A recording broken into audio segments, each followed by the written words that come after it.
नमस्कार. बोलण्याची कला ते भाषण कला मालिकेतील अजून एका नव्या धमाकेदार एपिसोडमध्ये आपल्या सगळ्या जणांचं हार्दिक स्वागत आहे. आजच्या भागात आपण भाषणाचं सादरीकरण या संदर्भामध्ये माहिती जाणून घेणार आहोत.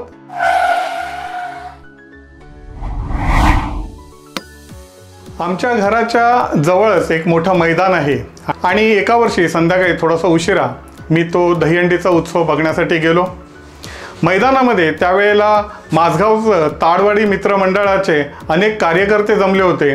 नुसतेच ते जमले नव्हते तर संपूर्ण मैदान त्या कार्यकर्त्यांनी तुडुंब भरलेलं होतं आणि त्याच्या बाहेर कमीत कमी 5,000 लोकांची गर्दी होती.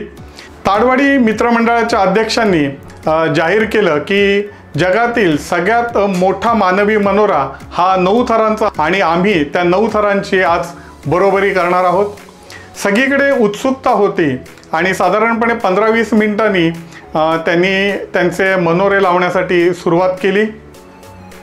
पहिला थर, दुसरा थर, तिसरा थर असं करता करता 6 थर त्यांनी पटापट लावले आणि मग मात्र संपूर्ण मैदानामध्ये शांतता पसरली. एका बाजूनी एक गोविंदा वरती चढत होता आणि दुसऱ्या बाजूनी दुसरा गोविंदा, मात्र त्याच्या खांद्यावरती एक लहान मुलगा होता. दोन्ही गोविंदा वरती चढले आणि मग 6व्या थरावरच्या त्या तिघा मंडळींनी 7व्या थरावरती त्या एकट्या गोविंदाला हात दिला. त्यांनी आपली पोझिशन घेतली आणि मग दुसरा गोविंदा होता ज्याच्या खांद्यावरती एक मुलगा होता, तोही वरती चढला आणि मग तो 7व्या थरावरच्या गोविंदावरती बसला. काही सेकंदांनी त्यांनी स्वतःला बॅलन्स केलं दोघाही जणांनी आणि मग अलगद हळूवारपणे 7व्या थरावरचा तो गोविंदा उभा राहिला. त्यांनी वरच्या 8व्या थरावरच्या गोविंदाला हात दिला. संपूर्ण वातावरणामध्ये ना एक वेगळ्याच प्रकारचा तणाव होता. 8व्या थरावरचा तो गोविंदा उभा राहिला आणि त्याने अलगदपणे 9व्या थरावरच्या मुलाला हात दिला. तो मुलगा उभा राहिला, त्यांनी सलामी दिली आणि काही सेकंदातच मग तो पुन्हा आपल्या जागेवर बसला. मग 8व्या थराचा माणूस बसला, मग 7व्या थराचा.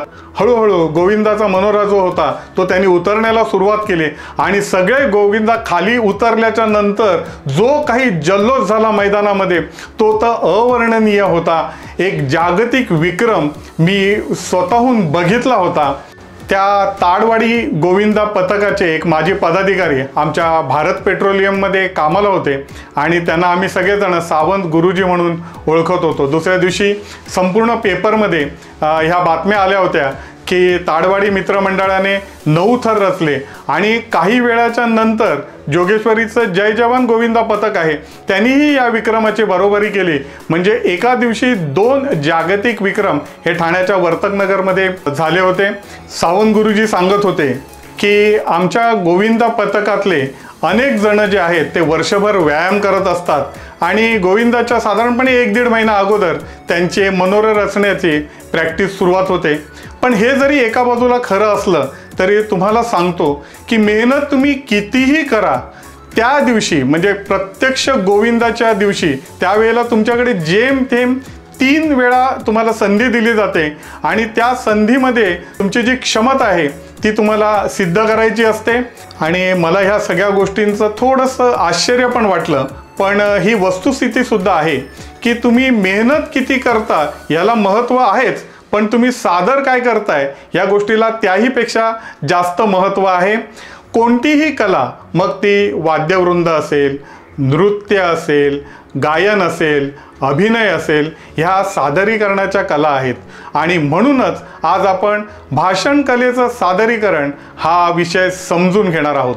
भाषण कला ही साधारणपणे परफॉर्मिंग आर्ट या स्वरूपाची कला आहे आणि म्हणूनच तिचं सादरीकरण हे व्यवस्थितपणेच होणं गरजेचं आहे, तरच तुम्ही जे काही बोलत आहात ते लोकांपर्यंत छान पद्धतीने जाणार आहे. नमस्कार, मी लॉयर आणि प्रेरक वक्ता राजेश सावंत. माझ्या गेल्या 20 वर्षांच्या विविध कार्यक्रमांच्या अभ्यासातून तुमची बोलण्याची कला ते भाषण कला घडवण्यासाठी घेऊन आलो आहे ही अनोखी भाषण कला मालिका खास तुमच्यासाठी.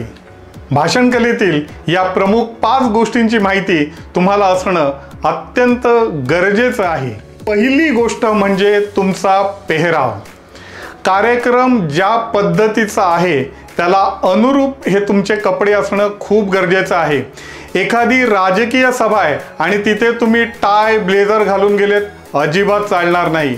संगीतचा कार्यक्रम आहे आणि पांढरे शुभ्र कपडे घालून गेलेत, बिलकुल चालणार नाही. देश तसा वेश, त्याच पद्धतीने ज्या स्वरूपाचा कार्यक्रम आहे त्याला अनुसरूनच तुमचे कपडे असणं खूप गरजेचं आहे. कपड्यांवरती आवश्यक ती पादत राहणे आणि इतर ज्या ॲक्सेसरीज ज्याला म्हणतात त्या सगळ्याही गोष्टींची तुम्हाला व्यवस्थितपणे काळजी घ्यायची आहे. तुम्ही सगळ्यात पहिल्यांदा लोकांना दिसणार आहेत, भाषण तुम्ही नंतर करणार आहात.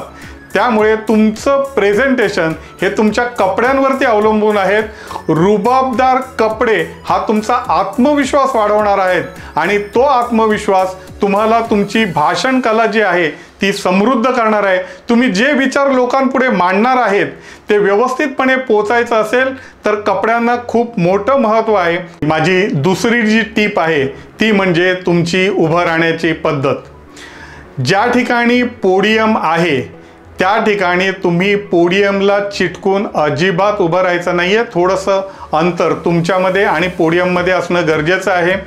पण बऱ्याच ठिकाणी पोडियमची व्यवस्था नसते, फक्त स्टँड आणि माईक असतो. त्या ठिकाणी तुमच्या संपूर्ण शरीराचा भार हा तुमच्या दोन्ही पायांवरती इक्वली डिवाइड व्हायला पाहिजे. एका बाजूला एकाच पायावरती कुठेतरी वजन दिलंय वगैरे असं अजिबात करायचं नाही आहे. शांतपणाने आणि व्यवस्थितपणाने उभं राहायचं आहे आणि माईक जो आहे तो थोडासा खाली ठेवायचा आहे. तुमचा संपूर्ण चेहरा हा लोकांना दिसणं खूप गरजेचं आहे. माझी तिसरी टीप आहे ती म्हणजे कधीही पटकन बोलायला सुरुवात करायची नाही. तुमचं नाव ज्या वेळेला पुकारलं जाईल शांतपणे माईकच्या समोर जाऊन उभं राहायचं आहे. चेहऱ्यावरती हास्य ठेवायचं आहे. सभागृहामध्ये जेवढी लोक बसलेली आहेत त्यांच्यावरती एक नजर फिरवायची आहे. दीर्घ श्वासोश्वास तुमचा चालू ठेवायचा आहे आणि त्याच्यानंतर सावकाश हळूवारपणे बोलायला सुरुवात करायची आहे. लोकांना आहे ना, तुम्ही जे काही बोलताय त्याच्यामध्ये जी उत्सुकता आहे ती उत्सुकता तुम्ही जेवढी ताणून ठेवणार आहे ना तेवढं तुमच्या बोलण्याकडे लोकांचं लक्ष अधिक जाणार आहे आणि म्हणूनच कधीही डायरेक्टली बोलायला सुरुवात करायची नाही. चौथी टीप आहे ते म्हणजे तुमचे हावभाव, हातवारे आणि बॉडी लँग्वेज. तुम्ही जे काही बोलत आहात त्याप्रमाणे तुमचे हातवारे हे होणं खूप गरजेचं आहे. तुमची शारीरिक हालचाल म्हणजे तुमचा चेहरा सुद्धा त्या पद्धतीने बोलला जातो. तुमचे जे हातवारे आहेत हे सुरुवातीला तुम्हाला जाणीवपूर्वक करावे लागतात, मात्र नंतर त्याचा सराव होतो आणि आपोआपपणे ते हातवारे तुमच्याकडनं होऊन जातात. तुमची बॉडी लँग्वेज ही अतिशय सकारात्मक असणं खूप गरजेचं आहे. माझी आजची पाचवी किंबहुना मगाशी सांगितलेल्या 4 पॉईंट्सपैकी सगळ्यात महत्त्वाची जी टीप आहे ती म्हणजे आय कॉन्टॅक्ट. तुम्हाला तुमच्या भाषणाच्या दरम्यान लोकांच्या नजरेला नजर ठेवूनच बोलायचं आहे. तुम्ही कितीही महत्त्वाचं बोलत असाल आणि जर तुमचं लक्ष लोकांकडे नसून इकडे तिकडे जर तुम्ही बघत असाल तर तुमचं बोलणं हे श्रोत्यांपर्यंत अजिबात पोहोचणार नाहीये. खतम. बाय बाय, टाटा, गुड बाय, गया. आय कॉन्टॅक्ट ही भाषण कलेची सगळ्यात प्रमुख आणि मूलभूत गोष्ट आहे. कोणत्याही प्रसंगी तुम्ही आय कॉन्टॅक्ट सोडायचा नाहीये. आज ज्या मी तुम्हाला 5 टिप्स सांगितलेल्या आहेत त्या व्यवस्थितपणे समजून घ्या, त्याचा सराव करा आणि त्याचा वापर करा. तुमचं भाषण हे 100% प्रभावशाली होईल याची खात्री बाळगा. आजचा भाग हा आपण इथेच संपवतोय. हा भाग जर तुम्हाला आवडला असेल तर आपल्या मित्रमंडळींकडे तो जरूर शेअर करा. आमच्या चॅनलला लाईक करा, सबस्क्राईब करा आणि बेल आयकॉन जरूर हिट करा. पण तोपर्यंत कायम आमच्या संपर्कात राहा, मजेत राहा, आनंदात राहा, हसत राहा. धन्यवाद.